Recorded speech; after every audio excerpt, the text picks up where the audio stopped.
severe thing of so short a time. Long life or short life is made all one by death. For long or short is not in things that are no more. Aristotle said, there are certain little beasts among the river that live but one day, which she which dies at 8 o'clock in the morning dies in her youth, and she that dies at 5 in the afternoon dies in her decrepitude. Who of us doth not laugh when we shall see this short moment of continence to be in consideration of good or ill fortune? The most and the least is ours if we compare it with eternity, or equal it to the lasting of mountains, rivers, stars, trees, or any other living creature that is not less ridiculous. But nature compels us to it. Depart, saith she, out of this world, even as you came into it, the same way you came from death to life, return without passion or amazement from life to death. Your death is but a piece of the world's order and but a parcel of the world's life.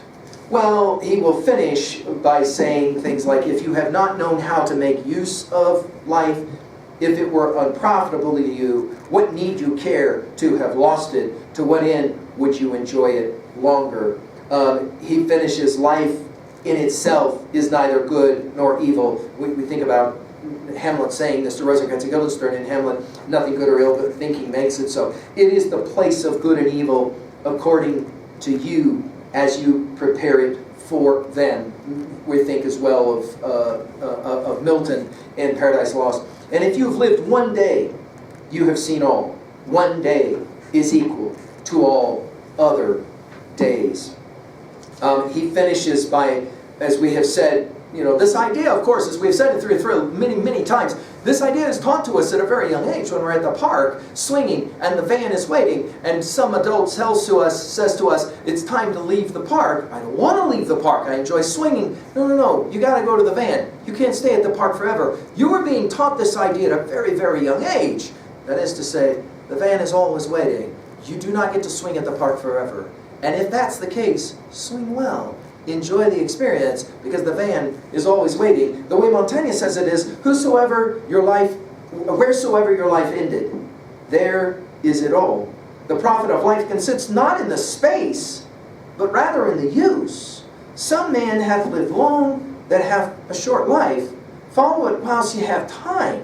It sounds very much like Thoreau. It consists not in number of years, but in your will that you have lived long enough. Did you think you should never come to the place where you were still going? There is no way but hath an end. And if company may solace you, doth not the whole world walk the same path? In other words, you've not met a 200-year-old person. He finishes with this final line, happy is that death which takes all leisure from the preparations of such an equipage. Well, what are we going to do and say about this? Well, I think at 2a, one of the clear observations is that at the moment of death, all humans think the same words. The words are, oh my God. The only question is the inflection of the voice, right? Most humans will have lived their life in such a way that at the moment of their death, their words, oh my God, have to do with what they've lost, what they've wasted, the moments when they wish they could have done it much better. The inflection of the voice is regret, dismay.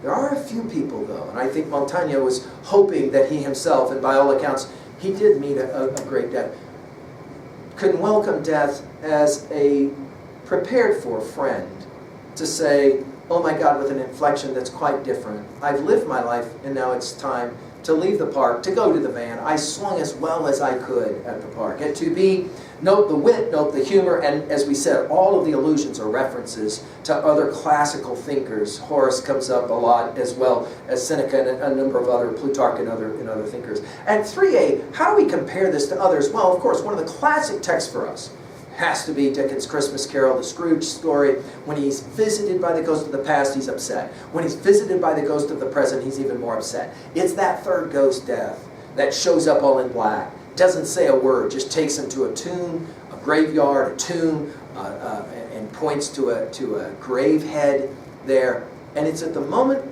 that Scrooge the billionaire finally realizes he can't take any of that with him. It's at that moment he falls on his knees and he begs for just one more day.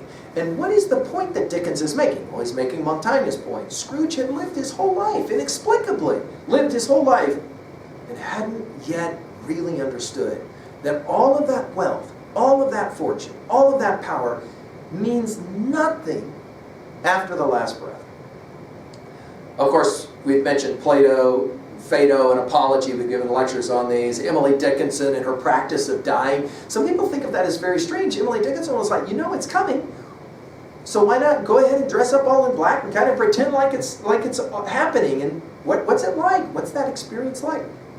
And I've mentioned as well, Walden, what is for you the classic texts that teach you that for you to die well, you have to live well, and for you to live well, you have to be prepared to die well?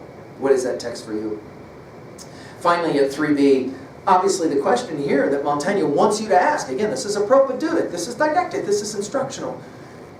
What does it mean to live knowing that the van's always waiting, that you only get to swing for a short period of time? Are you swinging well, knowing that the van is coming?